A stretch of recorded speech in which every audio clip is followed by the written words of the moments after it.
playing like Naya 8-whack, but he's shifted the deck to go a little bit bigger. He's still got the Nicodles and the Narnum Renegades though, but he's moved his curve up to Scavenging Ooze, Knight of the Reliquary, even 3-drop Thalia. And Joey Murphy, of course, playing Burn. Not too much of a surprise there, but he's going to go a little bit lower to the ground with Goblin Guides and Swift Spears and have a lot more spells. So we got to turn one Nicodle out of Chris. That is probably one of the best ways he can possibly race this Burn deck. Yeah, though it's also got a big Searing Blaze target on its back. Yeah. But if Joey doesn't have the Searing Blaze, then turn 1 Nicodle is definitely good. I think Joey's likely to suspend a Rift Bolt here, or he might actually have a Monastery Mentor to play. So I think Monastery Mentor was actually reprinted in Iconic Masters. Yeah, didn't it get new art? No, same art, but okay. I think it just first printing since Comm. Oh, you know what I'm thinking? I'm thinking of Sarah Ascendant got new art. Yeah. Yeah, so this matchup is it's really close to 50-50. Chris being on the play here is a big deal. Yeah. I'm almost certain that, you know, all else being equal, Chris is probably going to win game 1. Joey will probably win game 2, and then Chris being on the play for game 3 will take it back. Unfortunately, Chris does have to basically bolt himself here to fetch this Sacred Foundry. Yeah, it would have been nice if he had a Noble Hierarch that he could just play the Forest, put the Sacred Foundry in tapped, and then swing for 4 still. Yeah. But maybe he's got a good follow-up here. He might actually have a second Nicodle. Oh, really? Second Nicodle would be... No, it looks like Voice. And so Voice is also very good in the matchup. Yeah. Blocks a lot of creatures, and also punishes your opponent for trying to Skullcrack your Lightning Helix if you do something like that. Joey's hand does not look very good right now. He's got 3 more lands, Swift Spear, Shrine of Burning Rage, and a Skullcrack. Yeah, that's not going to do it against Nicodle Voice. Did he not have the Swift Spear on turn 1? No, he opted to suspend the Rift Bolt instead. Oh, well, the Nicodle was a 1/1 though, so yeah, I'm not sure. That doesn't make too much sense to me. It looks like he's thinking about directing Bolt at the Nicodle. At the Nicodle? Yeah. Yeah. Sometimes you have to do that. Lightning Bolt off the top is good. He probably wishes he didn't. Didn't redirect that Rift Bolt, but the thing is, I think when you're on the draw like this as Joey, and your opponent just went Nicodle Voice, I think you sort of have to just play to your outs, and in this case, that was drawing a Searing Blaze instead of Rift Bolting the Nicodle. I think you just got to send that Rift Bolt to Dome and hope you draw something like a Searing Blaze, because I don't think you can. I think you're pretty far behind at this point with no guys on board. Joey did not opt. I guess he has more fetch lands, but right now he's just on Mountain Mountain. He didn't get a white source for potential Boros, Charms, or Helixes. Helices, yeah. Close enough. Close enough. Looks like he's going with the Shrine of Burning Yeah, so get the Shrine out. It's possible Joey can draw well enough to make this Shrine into lethal, but it might be tough. And also, I think Chris is actually on quite a few lands himself. Yeah, I think the rest of his hand is just lands. Okay. Yeah. Wow, that's very Jesus. Oh yeah, not where he wants to be. So that's 6 lands. Oh my God. Of course, a Pride Mage could also take out the Shrine. Yeah, Pride Mage on Shrine's very good. Chris does not intends. have Pride Mage in the main board though. He does. He has 1. Oh, does he? Yeah. Okay. We were just looking at it, but I didn't remember seeing it. Goblin Guide, a little late, but not that's bad okay here. still. I think you're actually fine to deploy Goblin Guide Swift Spear here and even fire off the Bolt. Yeah.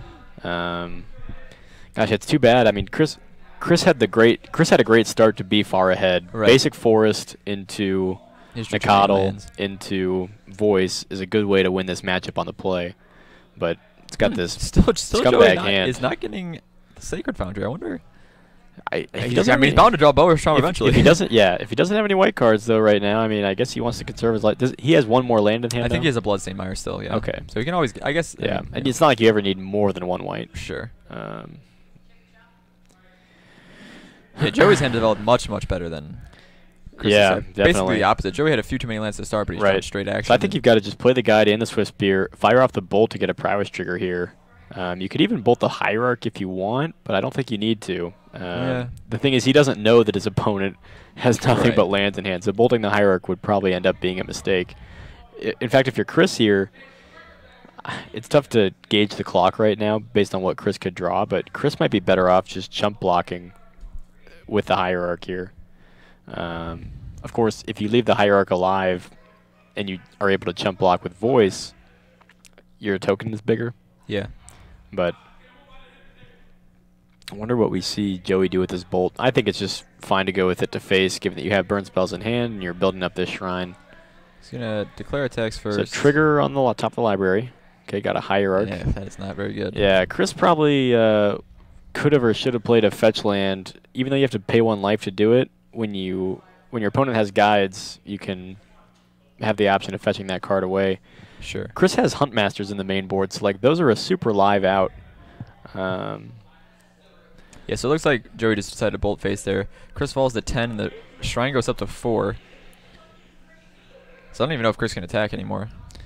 No, I think he can't. Well, I guess he has 2 Hierarchs to block. Yeah, but I don't think you want to block with that. I mean, I think you want to leave the Voice back so you can get the token, because the token at this point, if you get it, can be like a 3/3 or 4/4, Sure. and then swing with So 2 you Exalted Triggers. Attack with Hierarch here for 2. I guess. Yeah, you could attack with Hierarch for 2. So now Chris is opting to play the fetch land. Swinging for 4 with Voice doesn't seem right. No, it's definitely aggressive. I mean, it is a 3-turn clock, but you are on a much less, Yeah. potentially 1-turn clock here. I think swinging with the Hierarch, like you said, was maybe a little bit wiser play.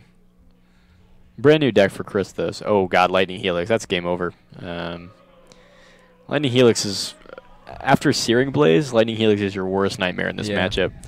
Swinging the life totals, even just that small amount, is a huge deal. So here, Chris falls to 4, but he's going to go back up to 7 from the Helix. Finally got a Sacred Foundry. Just in time. Yeah, that was actually a pretty tight play. I mean, there's no reason to get this land if you I mean, you want to protect your life total. If you're in a racing situation. But yeah, GG. So what he can... So yeah, he can block both creatures, but then he can Shrine for 5 and then fire off a Helix and a Skullcrack. Yeah, in the subsequent turn, because there's no way Chris will be able to kill Joey. I mean, you can even just Helix and then Shrine for 6 puts him to 1, and you can just sit there and let him, dick around with his his fetch lands.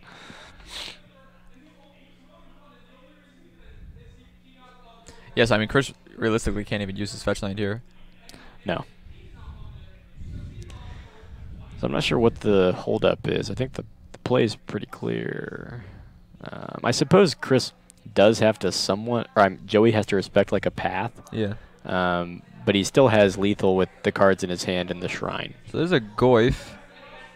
That had haste to be pretty good, but fortunately it does not. If only Chris had an Arling Cord. Yeah. Or a Samu Voice of Dissent. Naya Staples. Naya Pile Staples. Yes, of course. So looks like Chris is thinking about just 1 chump. He has to realize, I mean, this Shrine is... Yeah, he has to prevent as much damage as he possibly can and just hope his opponent is out of spells. I guess I just don't get what we're waiting for here. I mean, that Shrine does 5 damage, right? Yeah. I don't know if he thinks his opponent has a Lightning and Helix that he has to play around with Skullcrack or something. But yeah, I guess that could be one way to get blown up. But even if that's the case, you already swung, so you've already led yourself you've already made the first step to get blown out by that play.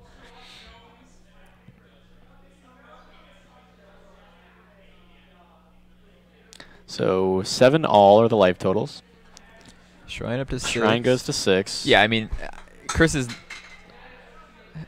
This is such a terrible... So Chris is only out here, right, is to find a Qasali Pride Mage, but he knows that Qasali Pride Mage is not the next card.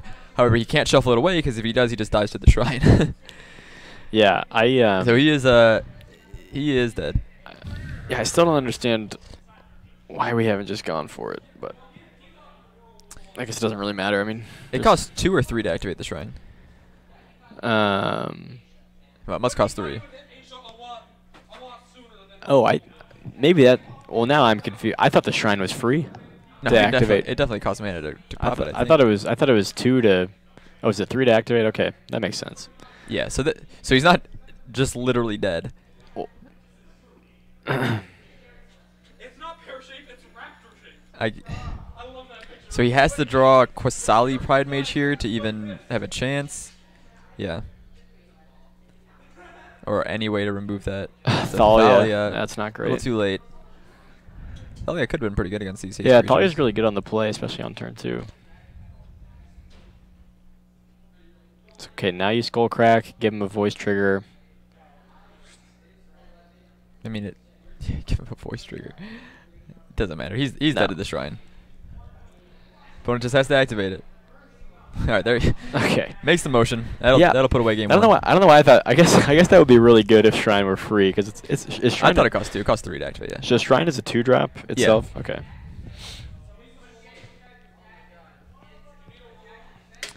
Yeah, that was just an unfortunate. I mean, Chris drew out way too many lands that game. Yeah. Well, they both have really like awkward hands. Yeah. Joey's just developed a lot better. So Chris, I think, has some kitchen finks in his sideboard. Yeah, and he's also he's got double core Firewalker. Yeah, and I think a Fortunator too. Yeah, and then he's got 2 Huntmasters in the main, and then he's got a Lightning Helix in the sideboard. Okay. Yeah. So we've got Firewalker, Finks, Huntmaster, Lightning Helix. A lot of ways to gain life. Yeah, it seems pretty good. Just needs to find them.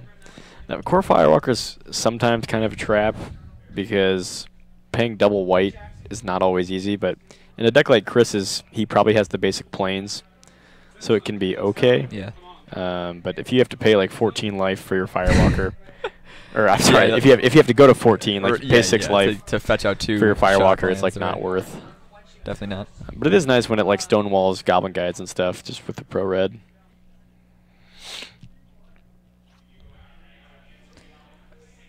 What does Burns sideboard look like? So Burns sideboard. Right now, some people are playing goofy stuff like Ensnaring Bridge, but you're going to see probably 3 or 4 Destructive Revelries if the player has a green splash. Otherwise, you'll see a bunch of Smash to Smithereen, some Exquisite Firecraft for things like the blue matchups. You'll see Deflecting Palms, probably more Lightning Helix Deflecting sometimes. Palms seems good here. Yeah, Deflecting Palm's really good here. That's one of the cards that Chris has to respect. Sometimes that means leaving up path for your own guy. Yeah. What's interesting is that a lot of people don't know this, and you can. I won't say it's scumbagging because it's your opponent's, the burn player's fault for not knowing. But the way Deflecting Palm is worded, you don't have to choose a source until resolution. Right, and so if you have, like, if you swing with one guy, and they're like, okay, Deflecting Palm, you're just like, all right, I'll path my guy and take no damage. If you swing with 2 guys and you're like, okay, I'll path my larger guy, but a lot of people will just like not resolve their Deflecting Palm then. Yeah, that'll just be and they get. They don't realize they can make another target. Yeah. Is that something you have to remind your opponent about now? I don't think so. I think they just. I think what happens is if they just don't choose a source, they're just not choosing a source. I mean. Well, but then the spell just remains on the stack, right? That's actually good. I've gotten myself into more of a rules headache than I thought. Yeah, if I swing with 2 guys, let's say I swing with 5 guys, like the burger place, and the entire kitchen staff. Yeah, 5 guys. Yeah, is attacking your opponent. If I swing with a bunch of 2/2s and a 5/5 knight, my opponent casts Deflecting Palm and I path my knight, and they're like, okay, I'll take 8. Yeah. I'm not sure if I have to tell them anything, or if they're not resolving the game state properly, or what. I don't know. I think you probably have to tell them that they have to choose source. I don't know. That's such an iffy line because the wording on Deflecting Palm is such a rules headache itself. Yeah. I mean, it says the next time a source of your choice would deal damage. It's very weird. Let us know in chat if you have an answer to that question. So Chris does have the Firewalker here. And he got a Temple Garden. So now he's probably getting a basic Plains. Yeah. He has Goyf. Joey might have brought Path in. Path is the other way that you hedge Firewalker. Like, especially if you know a player's going to bring it in, it's just too good to not bring it, especially against like the Knight of the Reliquary deck. Like, there's our basic Plains. So Joey knows what's in store. I think Joey has 2 Searing Blazes, maybe. Yeah, those aren't great pretty here. Pretty good against future. The thing is, you can't even use Searing Blaze here because you can't target the Firewalker. Oh, sure, yeah. Or for future creatures. Interacting with chat in 2017. Hey, our chat is rather interactive most of the time. Maybe everyone's falling asleep now, but earlier, we have some good conversations. Yeah, I don't know if you guys knew this, but Mario and I are actually illiterate, so we actually cannot. You are. I'm the chat liaison. Well, most of the time my problem is I don't wear my glasses back here, and the screen is always next to Mario, and so I actually can't read the chat even if I wanted to, making me functionally illiterate. Getting in there for one with Firewalker. 2? It's a 2/2. Yeah. Oh wow. It's a bear. All right. It's an incredibly powerful bear. I thought Forge Tender's the 1/1. Yeah. So I think we got a Tarmogoyf here, which is going to be a 2/3. Not die to Searing Blaze? No, because it will not, because an instant will be put in the yard, and it'll gain 1 toughness before. Oh, Chris, you can't do this, dude. You got to play the Goyf. Yeah, Chris does have a Pride Mage in hand, and he was thinking about playing it, but it's embarrassing to miss those Exalted triggers. Yeah, exactly. That's exactly right. If ever you realize you've missed an Exalted trigger, just make another play instead. Pretend you didn't miss it. So this is definitely getting seared away. Fried Ooze. How's that sound? Fried Ooze. It's probably a delicacy in some places. Yeah. It sounds like the crap I get from Arby's. Arby's is high quality. No, it's not. I'd say it's tier 2 in quality of fast food. I think this guy was actually saying that we shouldn't be interacting with the chat. I think when I said earlier, let us know in chat. He was saying that it's laughable that people interact with chat. Oh, he thinks that we shouldn't be doing it because it's 2017. No, and that's like a 2013 kind of thing. Now that Twitch has evolved, and we should be doing it. I don't know. At first I thought he meant we should be doing it more. I think he's just being cynical. Yeah, well, that's reasonable. So down goes Ooze. Chris is all the way to 14 already, even through this Firewalker. Here's Shrine. So Shrine is an okay way to produce damage through Firewalker. Yeah. In fact, in some ways, what Shrine does is it basically says that effectively your opponent is not gaining any life. Chris can put on a pretty big clock here. Sure. Goyf. Oh, we're just going to go with that. I was going to say what Shrine is like saying that your opponent's not gaining any life. I think you should probably just fetch Shrine adds a damage to every spell you have. So Chris has the Narnum Renegade in hand, but for some reason didn't go get a forest. Yeah. Play it. I don't know. I feel like you want to develop your... I think he's being super conservative with life total, but does he really need more colors? I mean, I don't know. Probably not. Yeah. Do you think that Joey knows about the interaction between Skullcrack and Firewalker? Skullcrack and Firewalker. I don't know. I don't know about that interaction. You don't? No. Well, so players can't gain life. Yeah, but so that's obviously one interaction. But the trigger for Firewalker goes on the stack, resolves, and then Skullcrack resolves. That's not the important interaction I'm talking about. So Skullcrack also says damage can't be prevented. And so core Firewalker can, like, if you block, like, if you... it can be killed by red sources yeah, so like, that turn? So if you attack with the Goblin Guide and they block it with Firewalker, then before damage you Skullcrack, then the Firewalker will die. Right. It's not a common interaction. Not everybody knows. Not even all bird players know. I'm not sure Joey knows it. Most channels don't interact with chat at all. That might be true, but we are... we're better than most channels. That's why you should buy one of our T-shirts. Yeah, because we interact with you. Speaking of which, Mario, tell them the thing about the T-shirts. Okay. if you want to buy a Bolt the Bird or a Top Decks Productions logo T-shirt, you can now do that and help support us. There'll be a link posted in the chat. Or you could go to our Facebook page and find it there. But they're pretty sweet shirts, actually. The Top Deck shirt has this nice blue and orange logo like it's got there. And then we've got a Bolt the Bird shirt with a pretty cool graphic on it. So if you guys want some MTG T-shirts, you can check out that link and purchase them. See, that's pretty cool. That wasn't so hard, was it? No, it's not hard. I was planning on closing with that, but we got our mid-round while everybody's still watching. That was intelligent. See, I need you to do it because I just don't remember the spiel. So in my case, it is too hard. We had this Pride Mage here, which was luckily able to blow up that shrine before it got to be much of a problem. And in fact, Joey did not have the mana open to even to detonate it. So I think Chris probably has this one. He has a lethal attack for next turn.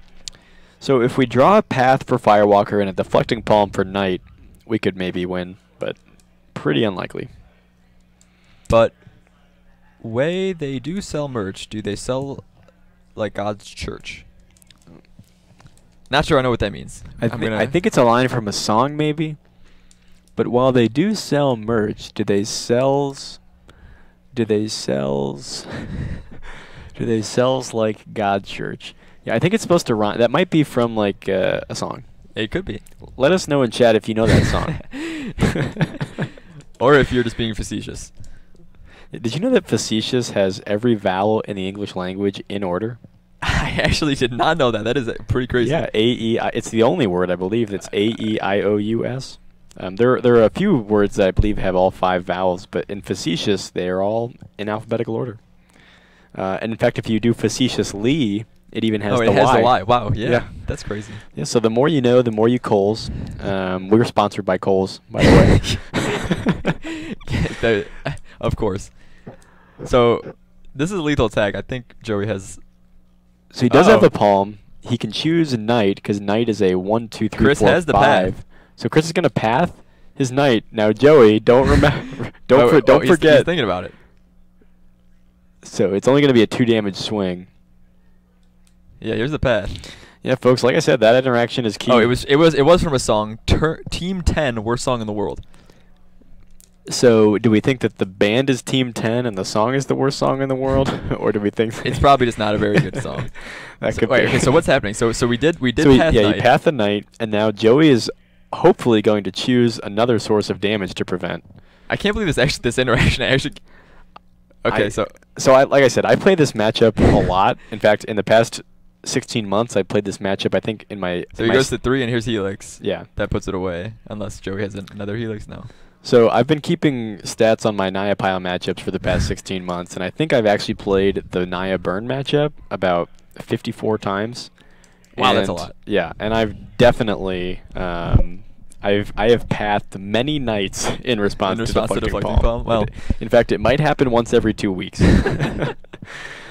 But yeah, so there you have it, folks. So we still don't know. The game ended. Okay. Yeah, I assume that Joey didn't name another creature. Sure. And I guess it just fizzled? Yeah, well, it didn't fizzle. His defeat was imminent anyway. But someone should maybe let Joey know for the future that he gets to choose another, since you don't have to name anything till it resolves.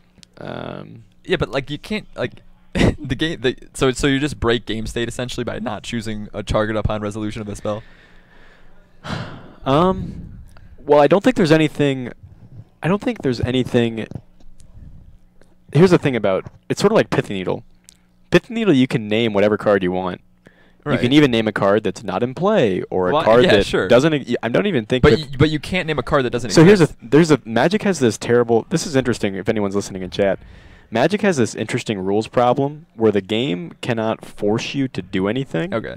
And so in the case of Pithy Needle, I don't think you're even obligated to produce a real card name, because what if you can't think of a card name? Yes. And in the case of Deflecting Palm, we got that about the not targeting. So if he just doesn't choose a target, can you do that? I guess. Well, yeah. So that's the thing. It says the next time a source you can, and he obviously planned to name Knight. Right. But once Knight is gone, you still have to name, because you don't choose it as a target when you cast a spell. I wonder if there's like a default resolution name that spells resolve with if you don't. You choose nothing. Sure. Does it just like choose like a Bader Ghoul, which is like the alphabetically first card in Magic? Like sure. Yeah. On Magic Online, it probably would do that. Yeah. You have to name a real card legal in the format with Needle. I knew you have to name you have to make a choice. Well, no, but that's the thing. So here's the thing. But I guess you couldn't be forced to be if you just like. No, that's the thing. You can't be forced. Yeah, right. You can't be forced to say a name. Yeah. That's the thing about Pithy Needle. In the case of Deflecting Palm, I don't think you are forced to say a card that you. We'll have to consult our resident judge about this. Yeah, you could just say the next time a source well, I'm going to choose I'm not going to choose a source, or I'm going to choose a source that's not in play, or every time. Say what? Card liberated. That's what I'm choosing every time. Yeah, I want to deflect all the damage that's happening to the nearest card liberated. Yeah. It'll be like to just stick it to the Tron player across the table. Man. Yeah. So, well, there you have it, folks. That was a fun round 5. We're not done. We got game 3. Oh my god! Mark is losing it. I just wanted to go home. Okay, sorry. We got one more game. I was wondering why they were still sitting here. Yes, Chris lost game 1. That's now we right. got Joey on the play with Goblin Guide on turn 1, which seems good for him. Yeah, that is good for him. But we got the blocker, the premium blocker for Goblin Guide in Narnum Renegade. Yeah, as a sure. 2/3 with that touch. I mean, I'd rather have a Wild Nikado, but sure. You couldn't have a 3/3 Wild Nikado on turn 1. Yeah, not on the first turn, but in all future turns, I'd rather have a Okay, Nikado. well, sure. Probably so much so that I would not mind taking the first 2 damage here. I think it's iffy, but a Wild Nikado is 3 damage. Ooh, Joey's stuck on 1 land. That changes things. We can't even attack. Ooh, that does change. Wow, he has a Searing Blaze stranded and in a hand, Helix too. and whatnot. I think a Deflecting Palm, too. Does he have 3 2-mana spells stranded in hand? That's bad news, Bears. That's bad news, Core Firewalker. Get it? It looks like Chris has a lot of good stuff, but he's also on basic forest, basic plains, double bolt. Well, so here's the thing. Oh, he has Arid Mason. He's good. Okay. Well, I was gonna also say that seems bad, but Really? We didn't attack there? 2 basic lands Oh, man. is good against burn. I feel like we had to have attacked with our Renegade there. Like, Oh yeah, especially because you can block with a voice and make Yeah. it bigger. Yeah, definitely a misplay by Chris. Voice is just the greatest turn 2 play against burn. I mean, I know you like the safety net of the Renegade, but there's a very good chance that it just gets blown up here. Yeah, you don't want to get Searing Blaze. You'd much rather have him Searing Blaze a voice for something. Yeah, definitely swing with the Renegade next time. It's just the thing is, the voice is just a straight 2-for-1, and that token grows immensely. Yeah.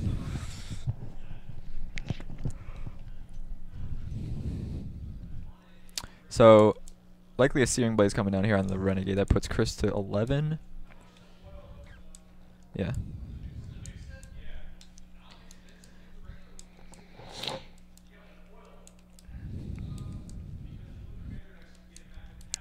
So this is some dangerous amount of damage coming from Yeah, you Joey, gotta block. but blocking with the voice seems good here. Right. Joey has, so Chris is at 11, right? Yeah. So Joey, I think Joey has the damage to close it out. in some sense, Joey has lethal in hand with the shrine, but that's also a really mana intensive play. Yeah.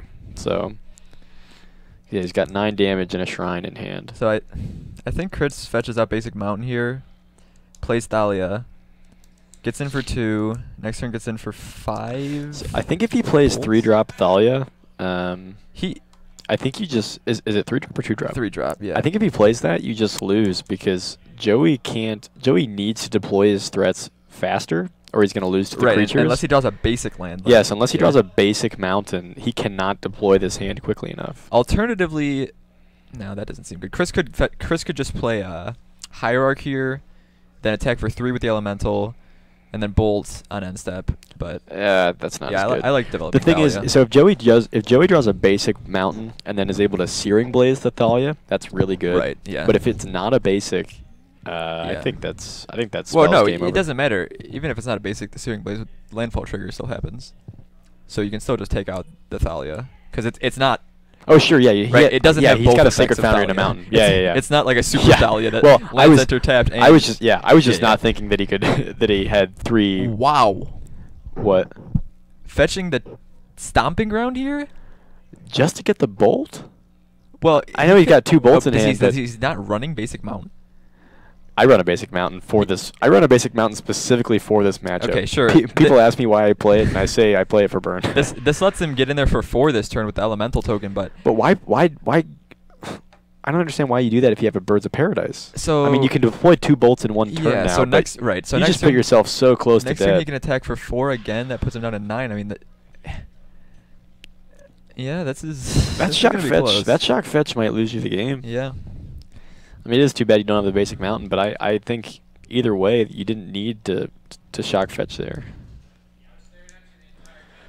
But Joey drew a Lava Spike, which is not really good when you're on 2 lands. Yeah. If he draws the 3rd land, that Lava Spike will be The good. thing 'Cause is then he too, can right? double Joey spell. has this Helix, which is really good. yeah, like that's gonna swing so much. You can even Helix the Elemental. Yeah, Helix the Elemental in response to Exalted, and or he might just Helix it now. He's thinking. You could also just throw that at face. I think you're better off throwing that at face. Decides to go with the Elemental. Thing is, you're insulating your life total. You could put him to 5. Yeah. Why wouldn't you just... Wow, and now Chris drew a Helix for the kickback. Okay, so... So I guess you go with Thalia, leave up Bolt here. Yeah, well, you can go Or Thalia, Thalia leave up attack. Helix. Well, you probably want to attack with for 1. Um... I mean, you have to close this game as fast as you possibly can.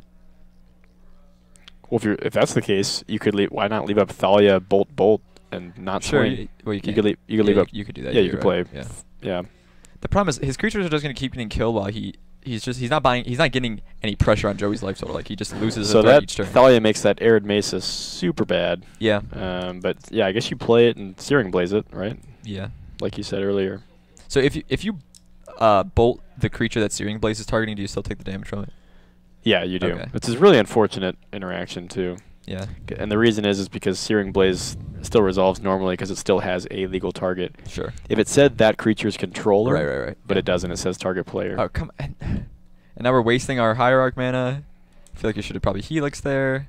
Yeah, I guess you might want to surprise your opponent with it. Yeah, you but definitely want a Helix there, especially since he was tapped out anyway for Skullcrack purposes. But well, in there for 1 finally. Although I don't think Chris is going to be able to pull this one out with the amount of spells that Joey has. What is that card there? A Sunlance, I think. Maybe a Chain of the Rocks. Oh yeah, it's Chain of the Rocks. Yeah, you know Zachary Kramer, who plays a lot of Burn, actually really defends Chain of the Rocks. Well, Joey went for it. We got this, but I think Joey still wins. yeah. We got another Bolt. So let's see what happens. What is? Oh, he just had the Lava Spike too. Wait, what? Oh, he was just resolving spells. So we got a Hunt weird order. If we got a Hunt Master Hunt Master here, is his only out. Wait, no, Joey has literally nothing, right? He's on to Chain in the Rocks Shrine. Oh yeah, he used the Lava Spike. And drew a land. Uh-oh. Well, now we have a couple of outs. I say you go ahead and Chain of the Rocks as Hierarch. Yeah. I mean, you might as well. And now Chris has got 2 turns to either deal with Shrine or kill Joey. 2 upkeeps. I suppose you don't have to Chain to the Rocks. Wait, why aren't we casting Shrine? He is going to, I'm sure. I think he's worried about fetching because he can't put himself in bolt range. Yeah, so So take we're the chaining Hierarch. that. Okay. So the Hierarch has been chained to the mountain. It's a strange card. Yeah, I guess you don't fetch. But you can fetch to 4. Yeah, 4 doesn't seem like a big deal. So Yeah, that's what he's if gonna. he's got another basic mountain. Yeah. Does he know that he has a basic mountain? Otherwise, you just get a land in tap. Well, and we then saw him play 4 basic mountains game 1. I think he's good. All right.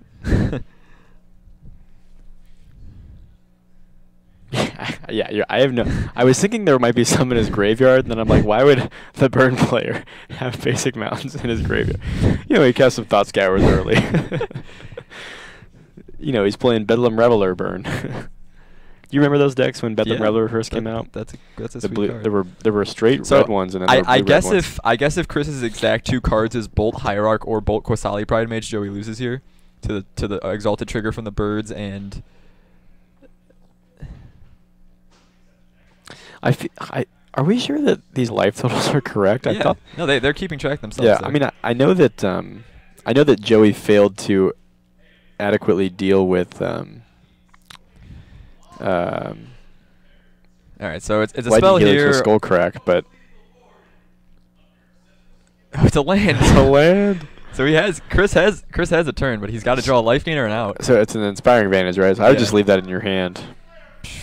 Yeah, he's gonna play it. Yeah, no real reason to play it, but Oh my goodness. What's the draw? Hunt Master. didn't look too happy about. Oh, he just got 2 land. Wait, why did he not play the fetch land last turn to trigger revolt on the Renegade? Well, he's dead now, but Yeah, it's like what's the difference between going to 0 or between 1 and 2? yeah. I guess he's dead to a Blaze without landfall then. Yeah, but sure. he has the fetch land in play, so what? Sure.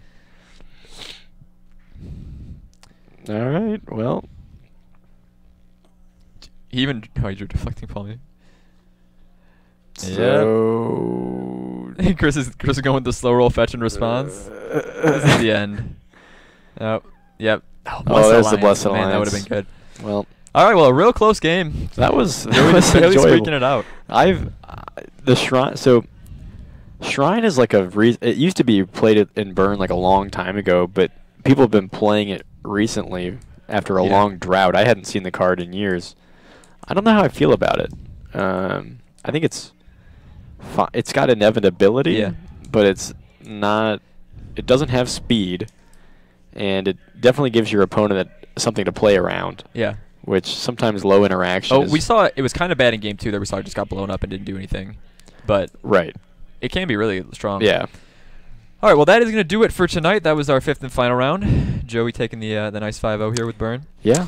Congratulations, Joey. Maybe I guess burning Shrine's working out for him. Yeah.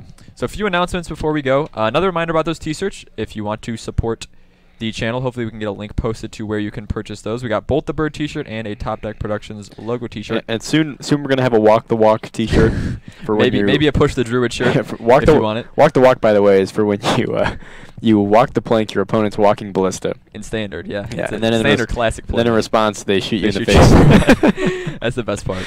Yeah. So we got those shirts. You can check those out if you want to support us. Also, as we posted in chat here, we have a Patreon. If you want just to donate some money directly and don't want a T-shirt for whatever reason, you can do that as well. Of course, it's a less expensive thing to do on the Patreon.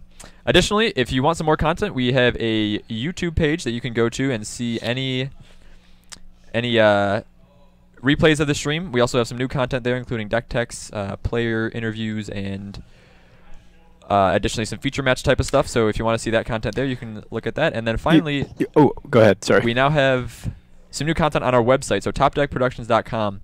You can see all the same stuff there, so we got our videos posted there and whatnot. You'll find a link to the shirts there, and then also we now have some articles being produced by some of the local players and stream contributors. So if you want some insight into the local meta and whatnot, you can check out our articles there.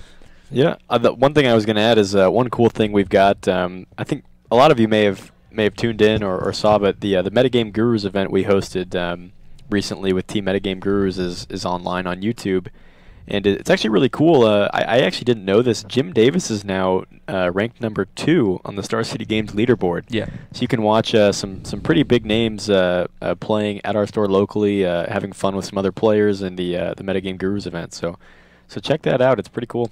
Yeah. So thanks for spending another FNM night with us. We will not be back next week. Mark might be back next week. I will be home for Thanksgiving break. Thanksgiving, yes. We'll be here streaming 4 nights a week as always. So tune in to Top Deck Productions for more Magic content. Thanks, guys.